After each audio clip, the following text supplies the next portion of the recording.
सभी साथियों का बहुत बहुत स्वागत।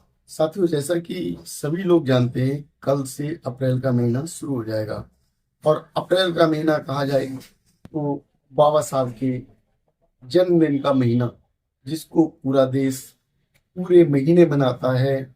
और पूरे महीने के बाद फिर मई में भी उनका जन्मदिन मनाया जाता है। बाबा साहब के जन्मदिन को मनाने का जो मुख्य जो उद्देश्य माना जाता है, अम्बेडकरवाद को स्वीकार करना। और अम्बेडकरवाद की बात की जाए तो बाबा साहब की विचारधारा को अपनाना।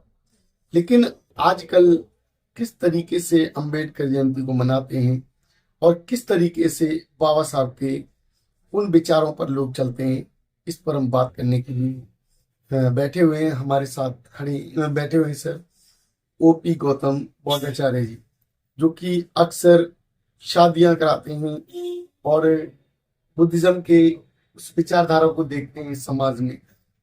सर से बात करते हैं। सर जय भीम। सर जय सभी के लिए जय हो। सर, आप जैसे कि बुद्धिज्म को लेकर शादियां कराते हैं, शादियों में आपको क्या देखने को मिलता है? क्या वो शादियां पूरी तरीके से बाबा साहब की विचारधारा के अनुसार हो रही हैं या नहीं हो रही हैं? आदरणीय वकील साहब, आप सभी को मेरा सादर जय भीम नमो बुद्धाय। वकील साहब, आपने जो प्रश्न उठाया है वो आज के समय में बहुत ही चिंताजनक विषय है कि जब 14 अक्टूबर 1956 को हमारे परम पूज्य बोधिसत्व बाबा साहब डॉक्टर भीमराव अम्बेडकर जी हमको 22 प्रतिज्ञाएं दे गए। 22 प्रतिज्ञा दे गए, तो ये ज्यादातर देखने में आया है कि बाबा साहब के कारण हमने सब कुछ पाया, जो जीवन में कभी सोचा भी नहीं था वो आज हमने प्राप्त कर लिया। बाबा साहब के द्वारा जो 22 प्रतिज्ञाएं बताई गई थी उस दिन, उसको हमारे बहुत सारे साथी जो प्रबुद्ध साथी हैं उन्होंने उनको पूरी 22 प्रतिज्ञा भी नहीं पता कि 22 भी हैं या कुछ और कितनी और है। कोई कहते 10 हैं। अपने दिमाग से, अपने मस्तिष्क से, अपनी विचारधारा से वो अपनी धारणाएं गढ़ रहे हैं। जहां तक देखिए, बाबा साहब की विचारधारा को आगे ले जाने के लिए हमें बाबा साहब की विचारधारा को संस्कारों में भी लाना है। यदि हम केवल जय भीम करेंगे और 14 अप्रैल पर उसका उत्सव और आयोजन करके अपने अपने घर में चले जाएंगे, लेकिन जब हमारे हमारे जो अम्बेडकरवादी हमारे भाई हैं, जो जय भीम को मानने वाले हैं और बाबा साहब के प्रति आस्था रखते हैं, उनका झुकाव कहीं ना कहीं, कभी ना कभी वो बुद्धिज्म की तरफ कम है। ये अक्सर देखने में आया है कि जब उनकी संतानों की विवाह योग्य जब उम्र हो जाती है और जब चर्चा आती है, तो ज्यादातर समाज में ये बहुत ऐसे लोग भी हैं कि दोनों पक्ष जो हैं वो बुद्धिज्म से करने को तैयार हो जाते हैं, लेकिन ज्यादातर ऐसे हैं कि एक पक्ष उनमें से, चाहे लड़की वाले हो और चाहे लड़के वाले हो, एक पक्ष किसी न किसी का नाम लेकर वो ये अड़ जाते हैं कि साहब देखो वो नहीं मान रहे और वो नहीं मान रहे, वो नहीं मान रहे, हम फेरे भी कराएंगे और आप ऐसा करो, आप बुद्धिज्म से भी कर लो और हम बाद में फेरे भी करवा देंगे। इसका मतलब ये है कि हमने बाबा साहब को ठीक से पढ़ा ही नहीं, बाबा साहब को जाना ही नहीं और बाबा साहब के संघर्ष को जीरो कर दिया। मेरा ऐसा मानना है कि बाबा साहब के संघर्ष को हम जीरो करने पे क्यों लगे। 22 प्रतिज्ञाओं में 5वीं प्रतिज्ञा ऐसी है जो 5 नंबर पे वो ये कहती है कि मैं ब्राह्मणों से कोई संस्कार नहीं करता।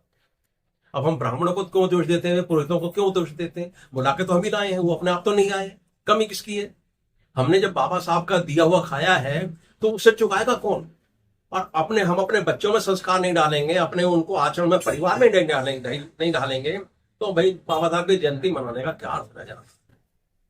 ऐसे जो डुप्लीकेट अम्बेडकरवादी बन रहे हैं, उनको सरकार से नौकरी भी मिली बाबा साहब की कृपा से, जी। अच्छा पद मिला बाबा साहब की कृपा से, और आज ये योग्यता जो हासिल कर रहे हैं वो बाबा साहब के उसी संविधान की कृपा से।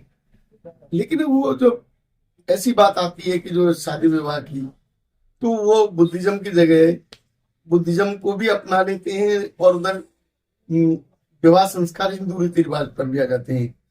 कई बार क्या कहते हैं कि जो है हम पंडित को नहीं बुलाएंगे, हम आपस में ही जो है फेरे करवा देंगे।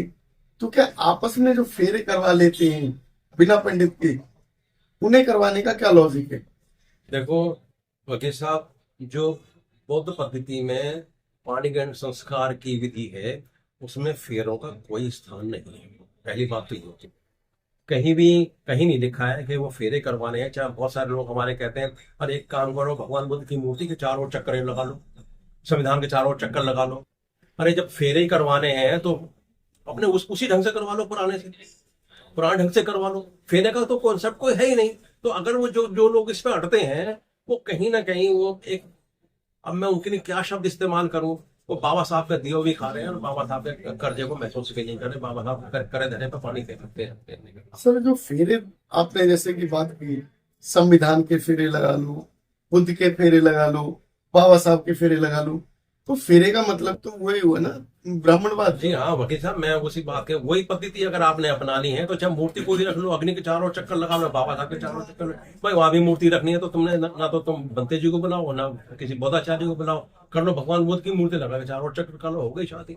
लेकिन जब भाई अगर आप बाबा साहब को सही दिल से मानते हो कि बाबा साहब में से ये कह के, अगर बाबा साहब को मानते हो, इसका मतलब बाबा साहब की बात भी माननी पड़ेगी। बाबा साहब ये कह के ऐसे ऐसे करना है और ऐसे ऐसे नहीं करना है, तो दो तरीके से बाबा साहब को कहेंगे।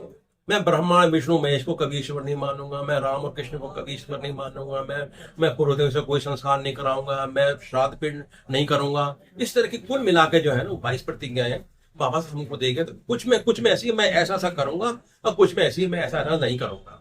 तो मेरा मतलब फोकस ये है कि जो हमारे हमारे साथी, हमारे प्रबुद्ध साथी, हमारे जो भाई लोग हैं और बाबा साहब को मानने लग पड़े हैं और सहयोग भी कर रहे हैं, ऐसी बात नहीं है। समाज को कुछ लोग आगे ले भी गए हैं, समाज के बाबा साहब के विचारधारा को उन्होंने आगे बढ़ाया है। लेकिन ज्यादातर जब ये बात आती है संस्कार कराने की, तो कहीं ना कहीं से कोई ऐसी ऐसी सुगबुगाहट उठ जाती है, कैसे स्वर उठ जाते हैं कि कहते वो लड़के की दादी नहीं मान रही, लड़के की मौसी नहीं मान रही, इस तरह से मतलब कुछ ना कुछ बहाना बना के और फिर वहीं घुमा गए, लौट के वहीं लाना चाहते कि फिर नहीं हुए तो शादी कैसी। जब ये अवधारणा हमारे दिलो दिमाग में, हमारे रोमनों में बसी हुई है, तो बाबा साहब को हमने क्या बनाया है? जो हमारे दिलो दिमाग में ये मतलब एक ठूस दी गई है और हम उसे निकालने को तैयार नहीं है कि बिना फेरे ना हुए तो शादी कैसी, फेरे ना हुए तो शादी कैसी। तो जब तक हमारे दिमाग में ये विचारधारा मतलब ठूसी रहेगी और इसको हम धोएंगे नहीं, तो फिर बाबा साहब के मतलब विचारधारा कैसे आगे बढ़े। बाबा साहब तो बुद्धिज्म के लिए कह गए थे ना कि मैं बुद्ध में बना दूंगा भारत को। बाबा साहब का सपना था, उन्होंने सपना देखा था कि वो जल्दी चले गए, 6 दिसंबर को चले गए, लगभग 1.5 महीना मतलब 1.25 महीना रहे उसके बाद में दम विजय के बाद में। सर लेकिन जैसा कि देखा जा रहा है, जो बुद्धिज्म का रास्ता है वो इतना आसान है। बाबा साहब ने अपनी एक लेटर में जो विष्णु कुमार खंडक को बताया है, जैसे कि उन्होंने पूछा था कि मुझे शादी करनी है तो कैसे करूं, तो उन्होंने क्लियर कट कहा है कि जो एक हमारे महापुरुष की प्रतिमा हो उसको साक्षी बनाओ, संविधान को एक आधार बना लो और संवैधानिक प्रक्रिया के द्वारा शादी कर लो। उसमें कहीं फेरों की चर्चा तो है नहीं ना, फेरों की चर्चा कहीं नहीं है। तो हमारे जो समाज है जो भटक रहा है, उस समाज को आप किस तरीके से बुद्धिज्म की जो शादी है उसका संदेश देना चाहेंगे? देखो वकील साहब, बात ऐसी है, एक बार फिर मैं दोहरा देता हूं कि जब हम अगर बाबा साहब को माना और बाबा साहब की कही बात को हमने फॉलो नहीं किया, तो बाबा साहब को क्या माना? जय भीम करके मन से चलेंगे चिल्लाकर अपने घर में, फिर वही संस्कार हो रहे हैं। तो मैं भी लगा हुआ हूँ, आप भी लगे हुए, आप जैसे बहुत सारे साथी, वकील साहब जैसे हमारे प्रबुद्ध लोग जो है वो सब लगे हुए इसी काम में लगे हुए हैं कि अभी समाज को जगाने और जागरूक करने का काम कर रहे हैं। आप भी अपने चैनल के माध्यम से जन जागरण का एक ध्वज उठाए हुए हैं, तो ये भी बड़े एक साहस की बात है। ऐसे ऐसे वातावरण में ऐसे माहौल में जहां लोगों के दिलो दिमाग में अभी भी ठूसा हुआ है, ज्यादातर ये होता है कि एक न एक पक्ष जो है ऐसा पड़ जाता है, ऐसा फेरे न हुए तो शादी कैसी, फेरे न हुए तो शादी कैसी। तो ये हमें बतानी पड़ेगी भाई। बहुत बहुत बहुत पद्धति जितनी भी लिखी गई है, बाबा साहब के द्वारा भी बहुत पद्धति लिखी गई है, बहुत संस्कार पद्धति लिखी गई है, उसमें कहीं कोई फेरों का चक्कर नहीं है। तो ये आप भाई, मेरे भाइयों से निवेदन ये है कि भाई अगर बाबा साहब को आप मानते हो तो बाबा साहब की कहीं बात ही माननी पड़ेगी। उन्होंने जो जो कहा है कि मैं ऐसा सा, भाई ऐसा सा नहीं करना, तो आपको उसी लाइन पर चलना, वैसा वैसा नहीं करना। और जो शादी शादी के लिए जो अब ये हमारे जो डबल डबल मंच, जो संतान हमारी विवाह योग्य हो जाती है, तो उसमें कई बार ऐसा होता है कि भाई अजी ऐसा करो, तुम बहुत दिन से कर लेना, हम बाद में फिर करवा लेंगे। तो हमारे करे कराए पे जो एक आता है पुरोहित जो है, वो फिर सब पानी फेर देता है। तो ये बाबा साहब के तो करे कराए पे पानी फेरना हुआ जैसा हुआ। तो बाबा साहब का सपना था भाई मैं बौद्ध में बनाऊंगा। तो बौद्ध में कैसे बनाएंगे यार? जो जिनकी जेब भर गई है, जो ऐसी ऐसी अट्टालिकाओं में रह रहे हैं, 2.5-3 करोड़ के फ्लैटों में रह रहे हैं, और बड़ी बड़ी मतलब 50-50 तरह की गाड़ियों में घूम रहे हैं, तो अगर वो पे ये दायित्व नहीं है कि बाबा साहब के सपनों को साकार करेंगे, बाबा साहब का सपना कैसे साकार होगा? भाई बुद्धिज्म से होगा। ऐसे थोड़ी बाबा साहब ने ये धर्म आपके सामने रख दिया था। इसमें तर्क है, बुद्धि है, ज्ञान है, और समानता है, समता है, बंधुता है। ये अनोखा धर्म, और ये मतलब विश्व का सबसे अनोखा धर्म है जहां आपको अगर समानता मिलेगी तो बुद्ध के चरणों में आके मिलेगी। तो यदि कि बाबा साहब को भैया आप बाबा साहब के सपनों को साकार करना चाहते हो कि बाबा के कारवां को आगे ले जाना है, चाहे जान चली जाए पीछे न हटाना है। बाबा का मिशन क्या है? बाबा का मिशन क्या है, इसकी पहचान करो। जो छूट गए पीछे उनका भी ध्यान करो। भैया आप अगर तरक्की हो गई, आपका लेवल ऊंचा पहुंच गया है, तो आपकी हमारी सबकी ड्यूटी है कि हम जो हमारा समाज अज्ञान है और कम पढ़ा लिखा है और अनजान है चीजों से और परंपराओं से अनजान है, बुद्ध के ज्ञान से अनजान है, बाबा साहब के उपदेशों से अनजान है, तो हमारी आपकी सबकी ड्यूटी ये बनती है कि चाहे संघर्ष कितना भी करे। हमारे से पहली पीढ़ी वालों ने संघर्ष किया था, हमारे से पहली पीढ़ी दो पीढ़ी निकल गई, उन्होंने संघर्ष करके बाबा साहब को हम तक पहुंचाया। श्रद्धेय हमारे परम आदरणीय परम पूज्य बीपी मौर्य जी, खानचंद गौतम जी, संप्रिय गौतम जी, इन्होंने बड़ा संघर्ष करके बाबा साहब के इनको पूरे उत्तर भारत में दूसरा अम्बेडकर बोलते थे बीपी मौर्य जी को। बाबा साहब के नाम को इतना प्रचार, रोम रोम में बाबा साहब का नाम इन्होंने यहाँ डाल दिया। अगर कोई बाबा साहब का नाम जान पाया, उनके नाम से जान पाया, तो ऐसे लोगों ने संघर्ष किया, तो फिर हमारी भी ड्यूटी बनती है कि हम भी उनके काम को आगे बढ़ाएं। साथियों, आज की जो चर्चा थी वो उन नकली अम्बेडकरवादियों पर थी जो शादी के समय अपने बच्चों के संस्कार के समय बाबा साहब को भूल जाते हैं, और 14 अप्रैल या बुद्ध पूर्णिमा पर तो अपने आप को अम्बेडकरवादी कहते हैं, लेकिन वही अम्बेडकरवादी लोग अपने बच्चों के विवाह संस्कार में शादी जब करते हैं तो फेरे की बात करते हैं, और पहले वो या तो जो है बुद्धिज्म से शादी करा देते हैं, उसके बाद जो है हिंदू रीति रिवाज से फेरे लगवाते हैं। कई बार ऐसा हुआ, कई बार। और कुछ लोग ऐसे हैं जो कि अपने आप को अम्बेडकरवादी कहते हैं, वो बुद्धिज्म को भी भूल जाते हैं, वो केवल हिंदू रीति रिवाज से ब्राह्मण को बुलाकर वही फेरे की पद्धति अपनाते हैं। साथियों, आप ना तो बुद्धिज्म को जान पाए और ना ही बाबा साहब को। मेरा मानना है कि अब बाबा साहब तो आने वाले नहीं। आज के समय हमारा देश अगर कोई संभाल सकता है तो हमें और आपको ही संभालना है, क्योंकि ब्राह्मणवादी कभी हमें हक अधिकार देने वाला नहीं। साथियों, आप लोगों की क्या राय बनती है हमारे चैनल पर अवश्य बताएं।